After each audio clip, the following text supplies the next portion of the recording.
Hi friends, welcome to Salem Padma சமையல். இன்றைக்கி நம்ம என்ன பார்க்க போகிறோன்னா கொஞ்சம் டிஃப்ரெண்ட்டாக கொஞ்சம் ஹெல்த்தியாக கோதுமை வச்சு ஒரு போண்டா செய்ய போகிறோம். வாங்க போய் பார்க்கலாம். அதுக்கு முன்னாடி நம்ம சேனல் இப்போ தான் புதுசாக பார்க்குறீங்கன்னா சப்ஸ்கிரைப் பண்ணிக்கோங்க, பக்கத்தில் இருக்கிற பெல் பட்டனையும் கிளிக் பண்ணிக்கோங்க.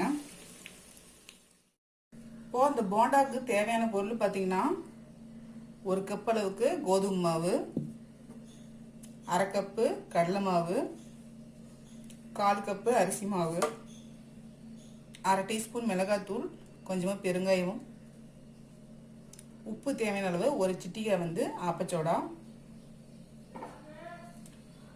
2 பெரிய வெங்காயம், ஒரு பச்சை மிளகாய், கொஞ்சோண்டு கருவேப்பிலை, கொத்தமல்லி. இப்போ ஒரு மிக்சிங் பவுல் எடுத்திருக்கேன். ஃபஸ்ட்டு கோதுமை மாவு, கடலை மாவு, அரிசி மாவு,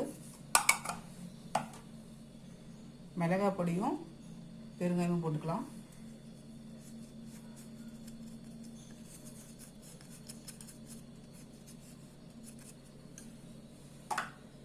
நல்லா கலந்து விட்டுக்கலாம்.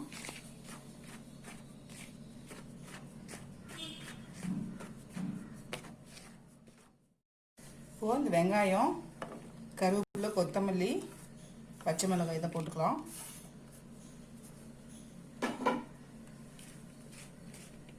தண்ணி தேவையான அளவு ஊற்றிக்கலாம்.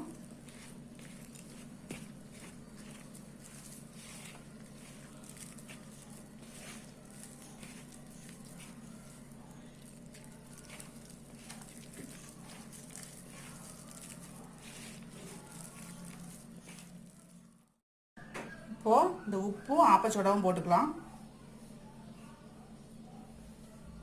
கொஞ்சமாக அது மாதிரி தண்ணி தெளிச்சுன்னா ஈஸியாக மிக்ஸ் ஆகிக்கும்.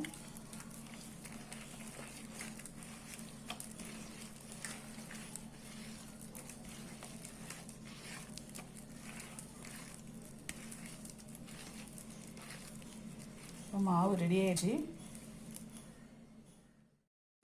இப்போ பாருங்கள், நான் கடாயில் ஆயில் ஊற்றி வச்சுருக்கேன். இப்போ நம்ம போண்டா போட்டுக்கலாம்.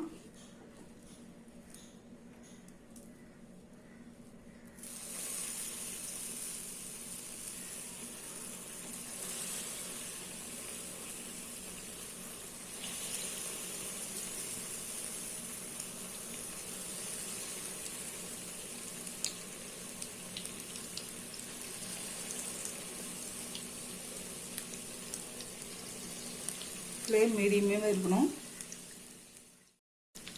திருப்பி விட்டுக்கலாம்.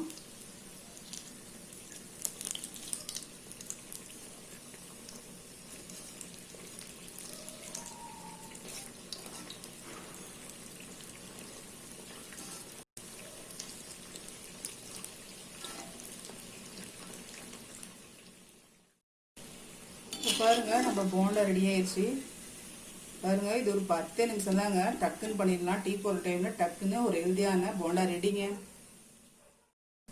இப்போ பாருங்க, நம்ம செஞ்ச கோதுமை போண்டா ரெடி ஆயிடுச்சுங்க. இது பார்த்தீங்கன்னா டக்குன்னு செஞ்சிடலாம். கோதுமை மாவு ரொம்ப உடம்புக்கும் நல்லது. ட்ரை பண்ணி பாருங்க. இந்த வீடியோ உங்களுக்கு பிடிச்சிருந்தாக்க லைக் பண்ணுங்க, ஷேர் பண்ணுங்க, கமெண்ட் பண்ணுங்க.